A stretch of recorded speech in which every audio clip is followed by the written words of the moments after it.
The Omni Hotel here in beautiful Atlanta, Georgia, just across the street from Olympic Park. This is boxing. This is Top Rank, presented by Hall of Fame boxing promoter Mr. Bob Arum. My name is Mark Chinook, and it all goes down Saturday, October 23rd, just down the hall at the State Farm Arena. The WBO Junior Lightweight World Championship on the line. The champ, Jamel Semper Fi Herring, puts his belt on the line against former featherweight champion Shakur Stevenson. The undercard begins at 7:30 Eastern, featuring U.S. Olympian Troy Isley, Evan Holyfield sitting just down from me, Nico Walsh, and in our co-main, undefeated junior middleweight Xander Zayas just to my left. I'm also joined by Carl Moretti, VP of Boxing Operations. Before we get to the main event, I thought it would be great to spend some time with these incredible fighters, and Carl, of course. Carl will get to you later. Just relax, sit down. Evan, I want to talk to you first, brother. Welcome to the stage. You are fighting in your hometown. Your name is well known in the sport of boxing, as well as here in Atlanta. What does it mean to you to be on this card with ESPN? It means absolutely the world for me to be able to fight in my hometown. This is my second time fighting in Atlanta. The first time wasn't as big because, you know, with the whole COVID and everything, but just glad to have the opportunity to be able to fight, especially with the Hawks play and stuff like that.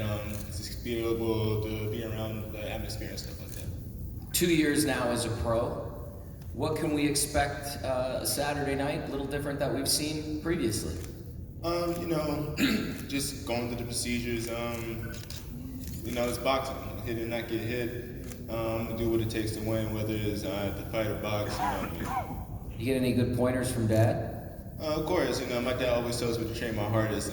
Been real focused this training camp and just ready to go to work. I don't want to beat a dead horse here, but we're in your hometown. It's an pretty incredible card, a huge main event. It's got to be, like kid in a candy store, because I'm like a kid in a candy store, and here I'm sitting with you guys talking about what's about to go down. Oh yeah, it's definitely like kid in a candy store. Just being around all these people, all this talent, it's an honor. We got Xander Zayas, like you said. We got Shakur Stevenson, Jamel here, and we got Nico Ali. It's nothing but greatness around here. Speaking of Nico Ali, from one incredible name in boxing to another, the grandson of the great Muhammad Ali. Nico, you're now joining us for your second professional fight. Yes. Thank you. Thank you for having me. Yes. You spent a little time at the Olympic torch that your grandfather lit for the Olympics. What does that mean to you? What's that experience like? I can't imagine walking over to the park and being there and knowing that your grandfather kicked off the Olympics here in Atlanta. I mean, it was amazing. It was a very important event, obviously for my family, of course, but I would say for the world that moment in time, him lighting the torch was a very special moment, I would say, for everybody. But it was really amazing. It was pretty emotional, I would say, seeing the torch in person, and it was an amazing experience. This is your second pro fight, as I mentioned. What has changed for you getting that first one out of the way? Because I know there's a lot of preparation, there's a lot of nerves, anxiety, making your pro debut. It's now just your second fight, but what feels different for you? All the greats have said that the first fight is always the hardest. The greats that I've spoken with, and the first fight's out of the way, so it's all fun from here on out. I love boxing. This is my passion. I'm looking to continue my grandfather's legacy and create my own in doing so. So it's all up. It's all downhill from here, I would say, and I'm really looking forward to this fight. I would agree. After the first fight with my wife, it got easier. I would say so. After that, you get used to it. You do. You get used to it. You get used to it. A few black eyes, but you move on. What changes have you made? I know it's only your second fight, but what changes have you made since your first fight? Sugar Hill is in your corner. After the first fight, was there anything specific that he said, hey, let's do this, and you worked on that in camp? Yeah, I have the greatest people in my corner. I have Sugar Hill Stewart. Obviously, he's coming off a great win with Tyson. And I have BB Hudson, so I'm very happy with the corner that I have. And if I could build off anything from my pro debut, it would be, more of a jab, I would say. a cleaner right hand. There's obviously so much I can fix being my first fight out. So I love learning. So I love learning from those guys. So I've got a lot to fix, and hopefully I'll show it on Saturday. I want to thank both of you for spending time with us today. Both incredibly well-spoken, and the sport is lucky to have you. I'm going to turn left over here to Xander Zayas. He is the undefeated Puerto Rican sensation, junior middleweight. It's your first fight on the ESPN network. It's your first co-feature. What does that mean to you? Well, first of all, I want to thank Top Rank, my team. I'm grateful to be here. It's just an amazing experience. A 19-year-old making my ESPN debut. It feels good. I'm ready to go, and come Saturday night, I will show it. Do you feel any different this week because of possibly the pressure or the nerves, this high-profile platform, in comparison to past weeks? No, not at all. I like to have fun. We keep it simple. You know, do the final touches, cut weight, just keep smiling to the camera. That's all I have to do. Speaking of smiling at the camera, that last fight you had, you gave a little snarl to the camera, which has gone viral, and I know our photographer Mikey captured a pretty cool thing. Was that planned, or did that just come out? That just came out. I wasn't planning on it. It was just at the moment I caught him, I dropped him, and it was just like. It might be your new thing. It might be probably. I'll have to use it from now on. Yeah. Speaking of your last fight, it was just 6 weeks ago. You know, that's not a long time ago. You were forced to go the distance. Any big lessons or takeaways from that fight that we're going to see Saturday night? Oh yes, a lot to take away, a lot to learn from. But again, my team, my coach Javier Centeno, my dad Orlando Garcia, we've made the adjustments. We've worked through everything that we needed to work on. We watched the fight over and over again, see what we did right, see what we did wrong. And come Saturday night, I will show that I can adjust to a lot of stuff. Thank you so much. What do you think about the main event this weekend? Well, the main event is a great dance. You got two great boxers going toe to toe, and I just wish the best man win. Thank you for spending time with us as well. Carl, these three guys, what do you make of these three incredible young men sitting on the stage today? One, they're a lot younger than us. Two, I'd like to. The last time I was in Atlanta for a fight, Evan's dad fought Burt Cooper, and that didn't exactly go by script, thanks to my second family of main events. I'd like to thank Evan for wearing a shirt for Bob Arum. That's perfect. Nico, you know, he understands what he's out there with. You know, I wouldn't call it pressure. Pressure is not getting up and training for a fight. You know, these guys have to do their road work and all their training, and as long as they do that, then they should welcome the pressure. But he's improved and dealing with everything so far so good. And Xander is exactly what we thought. You know, and I just look for improvement every fight, and it's full steam ahead until we see something different, and we expect that Saturday night. Gentlemen, before we bring up the main event, I'm going to ask you to leave your microphones on the seats behind you, and the three of you are going to come down front here for a few quick photos, and then we're going to bring up our main event. Thank you so much for spending time with us today. Gardy?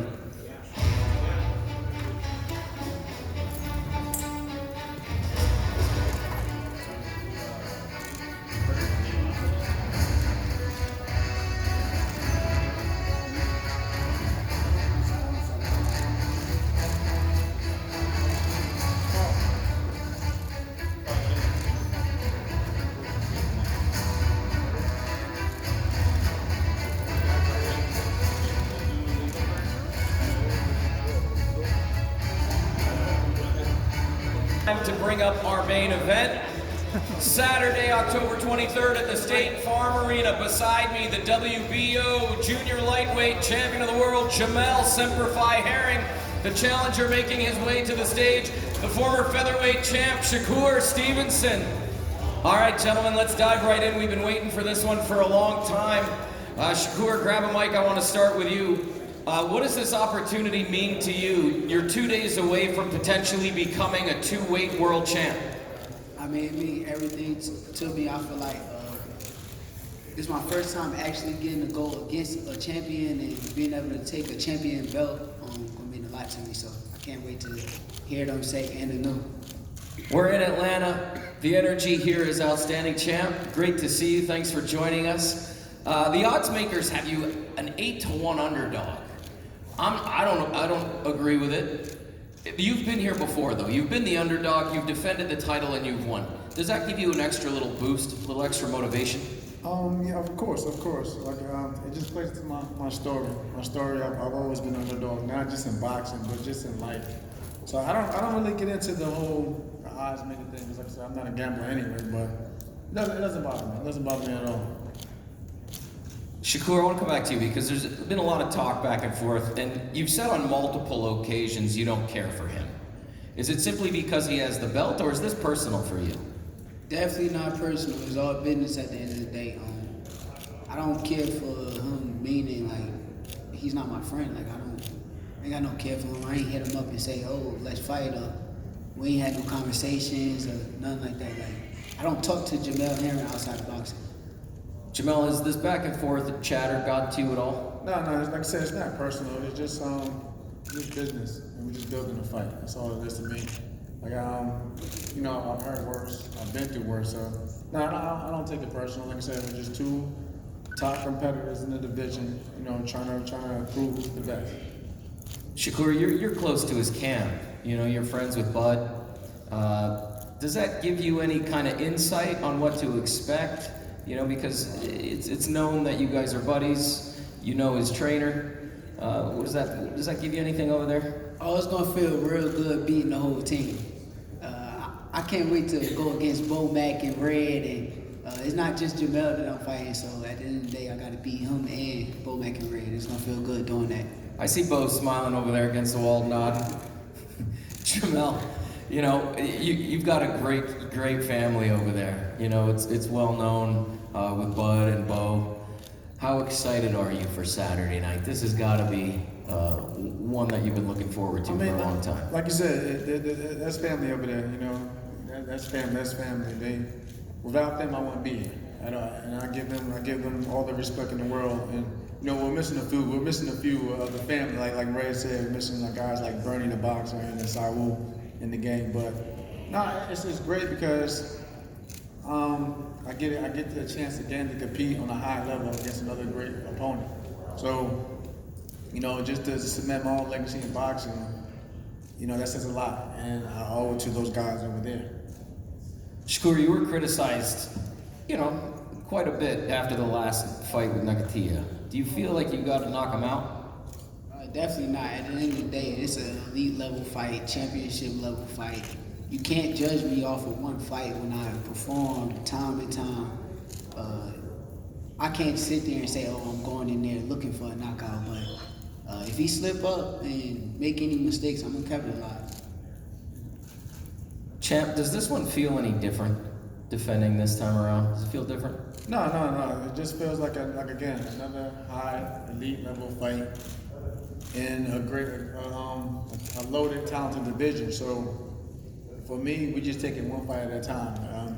We put all personal, you know, feelings to the side, and we just go to work and do what we got to do. It's going to be a battle. It's going to be an all-out war, without question. Carl, what's your thought on Saturday night? Because, you know, Top Rank's obviously been working on this one for quite some time, and here we are 2 days away. Well, 2 weeks ago, we had Fury and Wilder. We saw what that was. And then last week, we had Joet Gonzalez and Navarrete. We saw what that was. This week, we have two southpaws who can box, you know, their ass off. But at some point, they're going to have to sit down and fight. You know, they say you're only as good as your last fight. Jamel's last fight, he literally knocked Carl Frampton into retirement. Shakur's last fight, he fought a guy that came over who didn't want to fight. And he just stood there. And everybody jumped on Shakur because of him. And the guy just survived from round one, and he wasn't going to engage from the start. I don't think you're going to see that Saturday night. I think at some point you're going to see what the last 2 weeks have brought. And when that happens, I don't know, just get ready for it. Shakur, do you agree with that? Disagree with everything he just said. He said something about judging people off their last fight, and if that's the case, why did Jamel go in there with Frampton and beat him up? His fight before that, he fought a Kendall and looked not that good to me.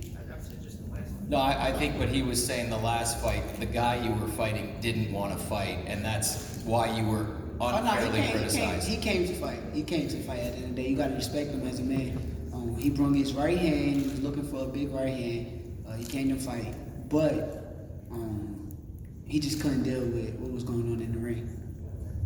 This is a pretty special city. I love coming to Atlanta. What's it mean for you to defend here? Atlanta's cool. Like, I got family out here. I do have family out here. My sons live out here as well.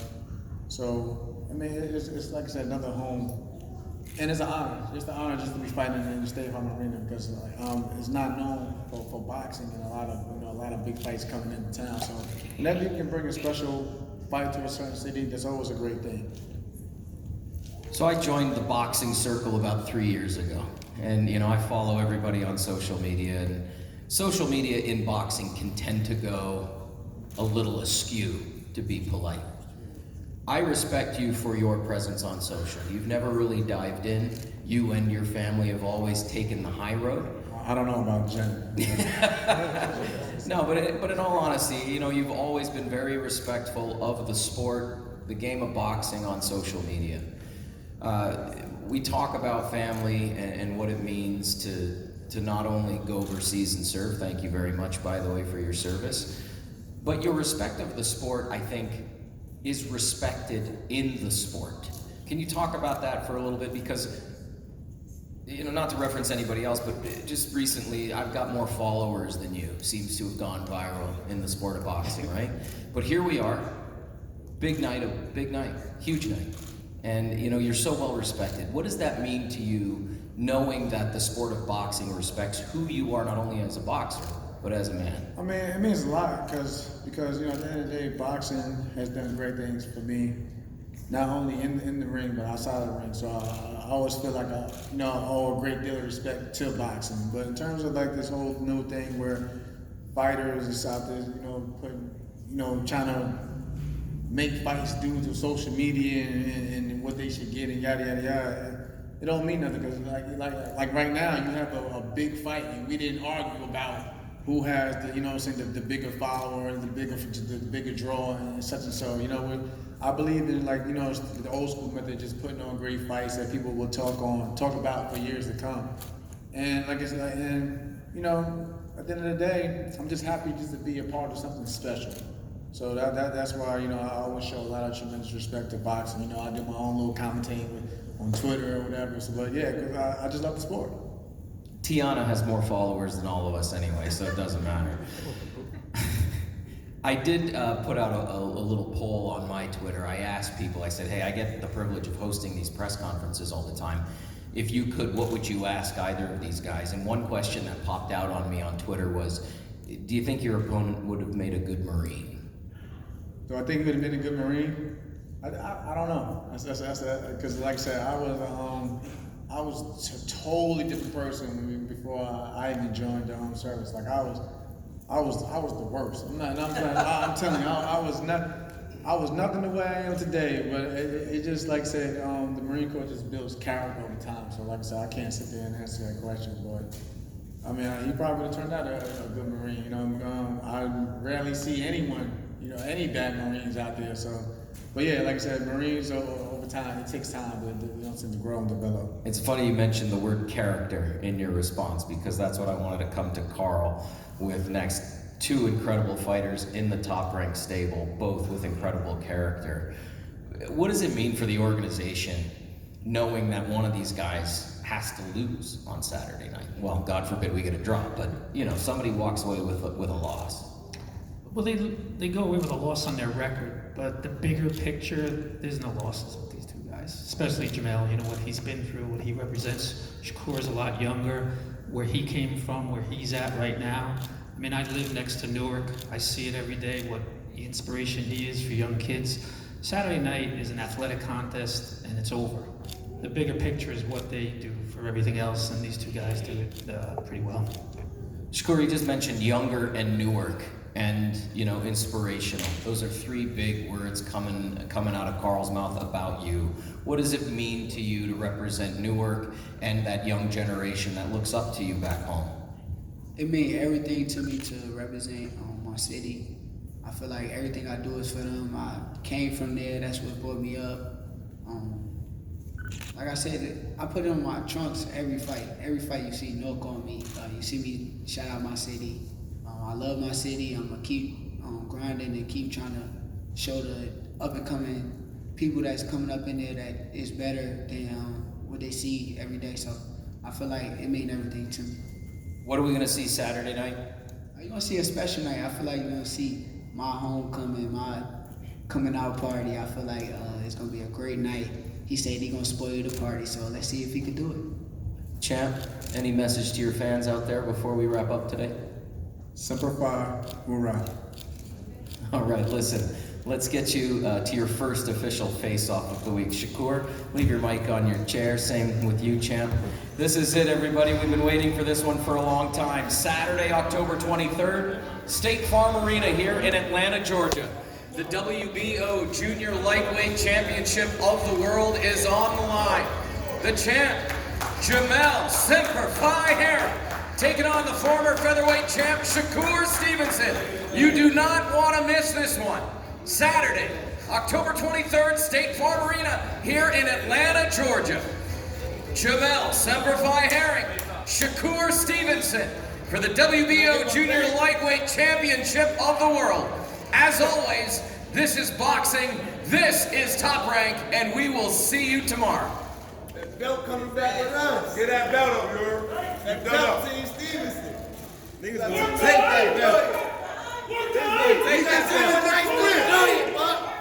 You got 2 more nights to enjoy that belt. That belt comes back to door. Take that black nasty off your head. Take that hat on your head. Long ass, bro. Give him the belt right now, man. Give him the belt right now, man. Hey, you running back and forth. You nervous, bro? I mean, you Saturday. Hey, bro, put your purse on the line, bro. We don't want to look you in your eyes. Bro, put your purse on the line, bro. Look at nigga in the eye. Bro, put your purse on the line, bro. Jamel. That's his name. Jamel. Get a belt up. Yo, Jamel. Jamel. Get a belt to Papa. Take the hat off. Hey, don't look him in his eyes, bro.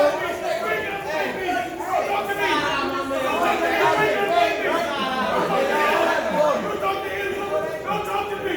Hey, go now. We about to go.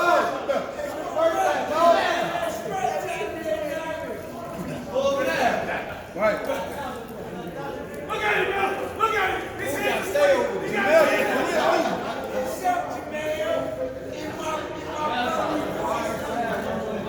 look at him, man. Look, don't let him touch the belt. Don't let him touch the belt. Jamel, you can way over.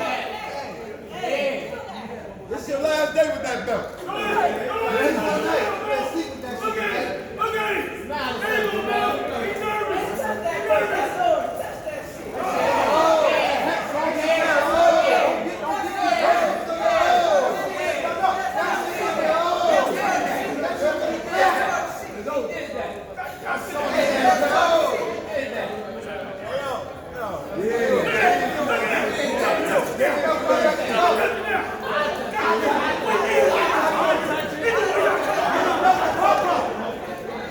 Get him back to pop up,